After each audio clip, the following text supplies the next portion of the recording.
আসসালামু আলাইকুম। আজ ক্লাস 8-এর অনলাইন ক্লাস শুরু হচ্ছে। আজকে ক্লাসের আলোচ্য বিষয় সম্পদের বহির্গমন, ভারতের দারিদ্র্য এবং বইয়ের শেষে তোমাদের যে অনুশীলনীগুলো দেওয়া আছে তার প্রশ্নোত্তর আলোচনা। ঠিক আছে, তাহলে প্রথমে আমরা সম্পদের বহির্গমন এটা নিয়ে আলোচনা করব। তাহলে এর আগে আমরা জেনেছি যে 1757 খ্রিস্টাব্দে 23শে জুন ফরাসি যুদ্ধে ইংরেজ ইস্ট ইন্ডিয়া কোম্পানি ভারতবর্ষে সাম্রাজ্য বিস্তারের ভিতটাকে তৈরি করেছিল এবং তারপর 1764 খ্রিস্টাব্দে বক্সারের যুদ্ধে ইংরেজ ইস্ট ইন্ডিয়া কোম্পানি পুরোপুরিভাবে ভারতবর্ষের শাসনভারের দায়িত্বটা তাদের হাতে চলে যায়। অর্থাৎ বিশ্বকবি রবীন্দ্রনাথের ভাষায় বণিকের মানদণ্ড রাজদণ্ডে পরিণত হয়। তাহলে 1764 খ্রিস্টাব্দে বক্সারের যুদ্ধের পরে ইংরেজ ইস্ট ইন্ডিয়া কোম্পানি তারা কি করেছিল? ইংরেজ ইস্ট ইন্ডিয়া কোম্পানি এবং কোম্পানির যারা ব্যক্তিগত কর্মচারী তারা কি করেছিল?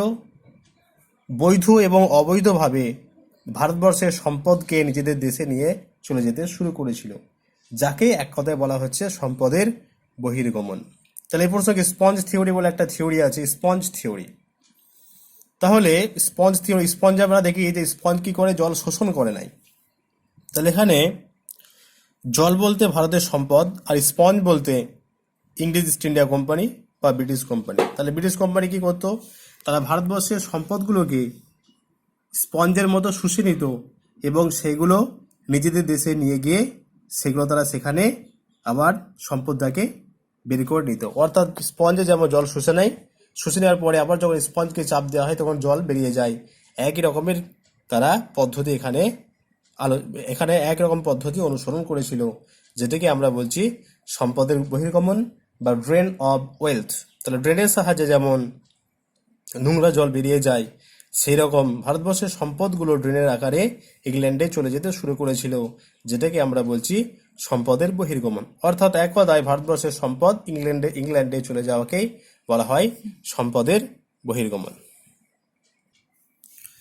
এবার আমরা আলোচনা করব যে ভারতের দারিদ্র্য নিয়ে এবার আমরা আলোচনা করব। এর আগের টপিকে আমরা আলোচনা করেছি যে অবশিল্পায়ন সম্পর্কে আলোচনা করেছি। সেই অবশিল্পায়নে আমরা দেখেছি যে অষ্টাদশ শতকের দ্বিতীয়ার্ধে ইংল্যান্ডের শিল্প বিপ্লবের ফলে শিল্প বিপ্লবজনিত বা শিল্প কারখানায় উৎপাদিত পণ্য সামগ্রী ভারতের বাজারকে ছেয়ে ফেলেছিল এবং ভারতের যে চিরাচরিত কুটির শিল্প, সেই কুটির শিল্প ধ্বংসপ্রাপ্ত হয়েছিল। তাহলে কুটির শিল্প যখন ধ্বংসপ্রাপ্ত হলো, তখন যারা কুটির শিল্পের সঙ্গে যুক্ত ছিল তারা কিন্তু কৃষিকাজের ওপর জোর দিয়েছিল, অর্থাৎ কৃষির ওপরে একটা এই সময় চাপ সৃষ্টি হয়েছিল। তাহলে কৃষির ওপর যখন চাপ সৃষ্টি হলো, তখন কৃষি থেকে যে উৎপাদিত পণ্য সামগ্রী উৎপাদিত হতো যেগুলো, সেগুলোর ওপর একটা ভাগ বন্টন শুরু হলো। তাহলে এইভাবে আমরা দেখব মূলত এই কুটির শিল্পের ধ্বংস সাধনের ফলে ভারতবর্ষের যে অর্থনীতি, সেই অর্থনীতিটা বিপর্যস্ত হয়ে পড়েছিল। এখানে একটা অসম প্রতিযোগিতার সৃষ্টির কথা আমরা আগে আলোচনা করেছিলাম। অর্থাৎ ইংরেজ ইস্ট ইন্ডিয়া কোম্পানি ভারতবর্ষে বাণিজ্য করত বিনা শুল্কে।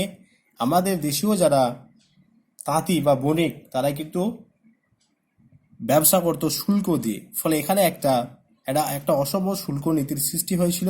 ফলে ভারতের যারা তাঁতি বা বণিক তারা কিন্তু ক্ষতিগ্রস্ত হতো, তারা কম দামে জিনিস বিক্রি করতে বাধ্য হতো এবং যখন আস্তে আস্তে এই লাভের পরিমাণ কমে যাচ্ছিল, তখন কি করলো, তারা কিন্তু চিরাচরিত কুটির শিল্প ত্যাগ করে তারা কিন্তু নানা রকমের অসামাজিক কাজে নিজেদেরকে যুক্ত করে ফেললো।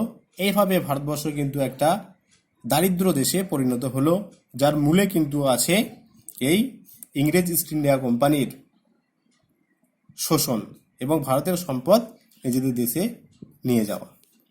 ঠিক আছে, এই দুটো আলোচনা করা হলো। এরপর আমরা বইয়ের যে প্রশ্ন উত্তরগুলো আছে সেই বইয়ের প্রশ্ন উত্তরগুলো নিয়ে আলোচনা করব।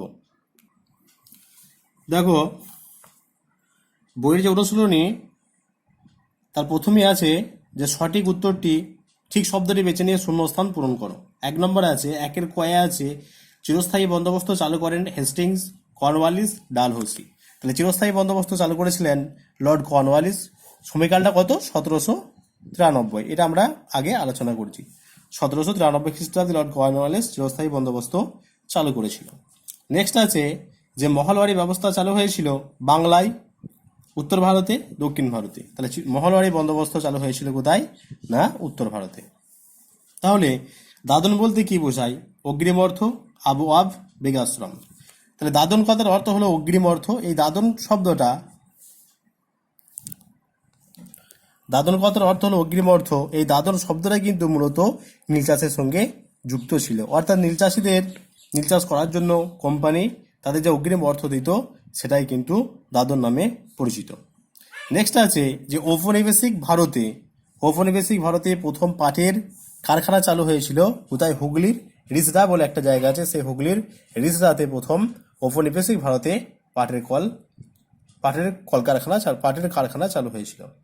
নেক্সট আছে দেশের সম্পদ দেশের বাইরে চলে যাওয়াকে বলা হয় সম্পদের বহির্গমন, অবশিল্পায়ন, বর্গাদারি ব্যবস্থা।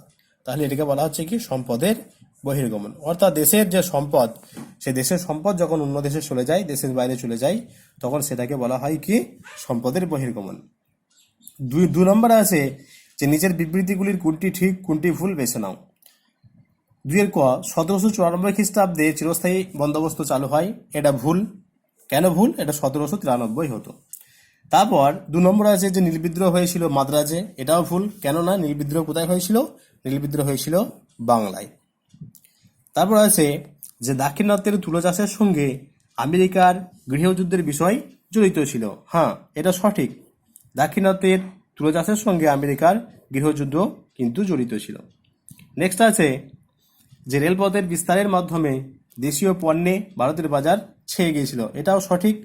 আমরা রেলপথের বিস্তারে পড়েছি যে রেলপথের বিস্তারের ক্ষেত্রে, রেলপথের বিস্তারে যখন আমরা আলোচনা করেছি তখন দেখেছি যে এই রেলপথের সাহায্যে কিন্তু ব্রিটিশদের শিল্প কারখানায়, ব্রিটিশদের কলকারখানায় যে সমস্ত পণ্য সামগ্রীগুলো উৎপাদিত হতো, সেই পণ্য সামগ্রীগুলো ভারতের বাজারকে দখল করেছিল। নেক্সট আছে যে টেলিগ্রাফ ব্যবস্থা কোম্পানির শাসনের কথা মাথায় রেখে বানানো হয়েছিল। এটাও সঠিক যে টেলিগ্রাফ ব্যবস্থা কোম্পানির শাসনের কথা মাথায় রেখেই চালু করা হয়েছিল।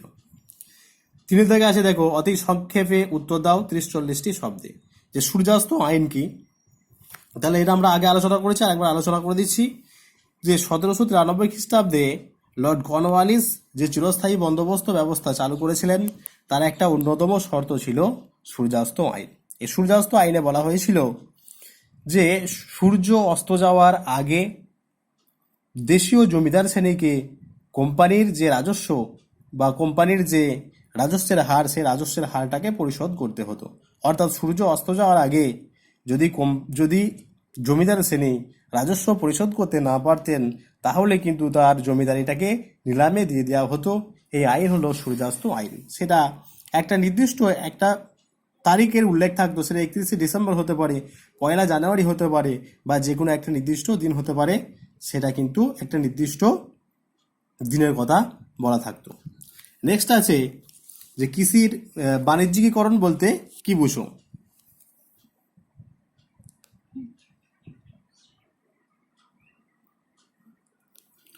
তাহলে দেখো, কৃষির বাণিজ্যিকীকরণ বলতে বোঝায় বাণিজ্যের প্রয়োজনে কৃষিজ ফসলের চাষের প্রতি বাড়তি গুরুত্ব আরোপ। বাণিজ্যিকীকরণ অর্থাৎ যখন কিছু কিছু ফসল, মূলত চা, নীল, পাট, এগুলো যখন বাণিজ্যের উদ্দেশ্যে যখন চাষ করা হয় তখন তাকে বলা হচ্ছে কি? যে কৃষির বাণিজ্যিকীকরণ। নিজেদের প্রয়োজন মেটানোর জন্য নয়, যখন এগুলোকে বাণিজ্যের উদ্দেশ্যে যখন ব্যবহার করা হবে, যখন চাষ করা হবে, তখন তাকে বলা হবে কি? না, কৃষির বাণিজ্যিকীকরণ। তাহলে কৃষির বাণিজ্যিকীকরণের ক্ষেত্রে আমরা দেখব চা, নীল, পাট, তুলো এই সমস্ত চাষের উপরে বেশি গুরুত্ব দেওয়া হয়েছিল। তাহলে এর ক্ষেত্রে একটা কথা এখানে বলতে হবে যে ঔপনিবেশিক ভারতে এইগুলি চাহিদা ছিল ব্যাপক। তাহলে কেন ঔপনিবেশিক ভারতে চা, নীল, পাট এবং তুলোর উপরে বেশি গুরুত্ব আরোপ করা হলো? না, এগুলো আমরা দেখব যে এগুলো মূলত এক ধরনের কাঁচামাল, এবং এই যে চায়ের কথা বলা হচ্ছে, চায়ের চাহিদা ছিল সেই সময় ব্যাপক, তাই এইগুলো বাণিজ্যের উদ্দেশ্যে সেই সময় চাষ করার উপরে জোর করে কৃষকদের উপর গুরুত্ব আরোপ করা হয়েছিল বা জোর করে চাষ করার কথা বলা হয়েছিল। তাই এ প্রসঙ্গে আমরা দেখব যে নীল চাষ।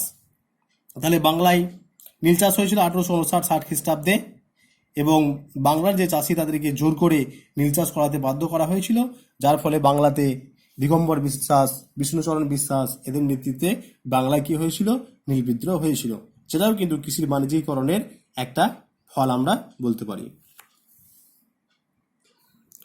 এরপর আছে যে দাক্ষিণাত্য হাঙ্গামা কেন হয়েছিল। তাহলে 1875 খ্রিস্টাব্দে দাক্ষিণাত্য হাঙ্গামার বেশ কিছু কারণ ছিল, যেগুলো আমি আলোচনা করছি। প্রথম কারণ সেটা হচ্ছে যে ঊনবিংশ শতকের দ্বিতীয়ার্ধে আমেরিকায় গৃহযুদ্ধ শুরু হয়েছিল। আমেরিকা যেহেতু গৃহযুদ্ধ শুরু হয়েছিল, তাই এই সময় কিন্তু আমেরিকায় তুলোর চাহিদা ছিল ব্যাপক। তাহলে সেই তুলোর চাহিদা পূরণ করতো দক্ষিণ ভারত বা দাক্ষিণাত্য থেকে সেই চাহিদা পূরণ করা হতো। এটা হচ্ছে 1 নম্বর পয়েন্ট। 2 নম্বর পয়েন্ট হচ্ছে যে 1870 খ্রিস্টাব্দে যখন ইংল্যান্ডে গৃহযুদ্ধ শেষ হলো, তখন কিন্তু ঝট করে আমেরিকায় যে তুলোর চাহিদা ছিল, ব্যাপক তুলোর চাহিদা ছিল, সেই তুলোর চাহিদাটা কিন্তু কমে গেল। তাহলে তুলো চাহিদা যখনই কমে গেল, তখনই কিন্তু কৃষকরা যে সমস্ত ঋণ নিয়ে তারা এই তুলো চাষ করতো, তারা একটা বিশাল কিন্তু ক্ষতির সম্মুখীন হলো। 3 নম্বর হচ্ছে এই যে কৃষকরা ঋণ নিয়ে যে তুলো চাষ করতো, সেই ঋণের বা রাজস্বের ভার ছিল খুব চড়া। 4 নম্বর হচ্ছে যে এই 1875 যে সময়ে দাক্ষিণাত্য হাঙ্গামা হয়েছিল, এই সময় কিন্তু দাক্ষিণাত্যে কি হয়েছিল, দক্ষিণ ভারতে কি হয়েছিল, এই সময় খরা হয়েছিল। খরা হওয়ার ফলে কি হয়েছিল, এই সময় ফসল হানি হয়েছিল। তাহলে ফসল হানি হওয়ার ফলে এই সময় তুলোর চাষ ব্যাহত হয়েছিল, ফলে কৃষকরা কি হয়েছিল, ক্ষতির সম্মুখীন হয়েছিল। আর লাস্ট পয়েন্ট সেটা আমরা বলবো যে সাহুকার যারা মহাজন, সেই সাহুকার মহাজনদের শোষণ এই সময় দ্বিগুণ হারে বেড়ে গিয়েছিল। অর্থাৎ সাহুকার মহাজনরা কিন্তু যে সমস্ত কৃষকদেরকে ঋণ দিত, তারা কিন্তু ঋণ মকুব করেনি, যার ফলস্বরূপ আমরা দেখব যে পুনা এবং আহমদনগর, অর্থাৎ দক্ষিণ ভারতের দুটো জায়গা পুনা এবং আহমদনগর, সেই পুনা এবং আহমদনগরে কি হয়েছিল, এই দাক্ষিণাত্য এই বিদ্রোহ হয়েছিল, যেটা কিন্তু ডিকেন রাইট বা দাক্ষিণাত্য হাঙ্গামা নামে পরিচিত। এরপর আছে সম্পদের বহির্গমন। এগুলি আলোচনা করা হলো সম্পদের বহির্গমন। তাহলে সম্পদের বহির্গমন বলতে ভারতবর্ষের সম্পদ ইংল্যান্ডে চলে যাওয়াকে এক কথায় বলা হয় সম্পদের বহির্গমন। অর্থাৎ পলাশী যুদ্ধের পর থেকে আমরা দেখেছি, পলাশী যুদ্ধ এবং তার পরবর্তীকালে বক্সার যুদ্ধের পর থেকে আমরা দেখেছি যে ভারতবর্ষে যে বিপুল সম্পদ, সেই বিপুল সম্পদ ইংল্যান্ডে চলে যেতে থাকে, যাকে আমরা বলছি সম্পদের বহির্গমন বা ড্রেন অফ ওয়েলথ। নেক্সট আছে যে অবশিল্পায়ন বলতে কি বোঝায়। তাহলে অবশিল্পায়ন, এটাও আমি ডিটেলস আলোচনা করেছি আগে, আরেকবার বলে দিচ্ছি। অবশিল্পায়নের কথার অর্থ হলো শিল্পায়নের বিপরীত বা শিল্পের অধোগতি। যখন দেশের জনগণ শিল্পকর্ম ছেড়ে দিয়ে যখন কৃষিকাজে নিজেদেরকে নিয়োজিত করে, এবং দেশের যে জাতীয় আয়, সে দেশের জাতীয় আয় যখন শিল্প কারখানার থেকে, কৃষিকাজ থেকে যখন বেশি আসে, তখন তাকে আমরা বলবো অবশিল্পায়ন বা শিল্পের অধোগতি। তাহলে আমরা দেখব যে ভারতবর্ষে পলাশী যুদ্ধ এবং বক্সার যুদ্ধের পরে কিন্তু ভারতবর্ষে কি হয়েছিল, ভারতবর্ষে অবশিল্পায়ন ঘটেছিল। তাহলে অবশিল্পায়ন সম্পর্কে ডিটেলস আগে আলোচনা করা আছে। তাহলে 2 নম্বরে যদি পড়ে তাহলে এতটুকুই তোমরা লিখবে। তাহলে মোটামুটি এই অধ্যায়টা আমাদের শেষ হলো। যদি কারো কোনো কিছু সমস্যা থাকে, বইয়ের অনুশীলনী বলো বা এই যে সমস্ত বিষয়গুলো পড়ানো হলো এগুলোও বলো, যদি কারো কোনো কিছু সমস্যা থাকে আমাকে জানাবে, আমি অবশ্যই সমস্যা সমাধানের চেষ্টা করব। ঠিক আছে, সবাই ভালো থাকবে।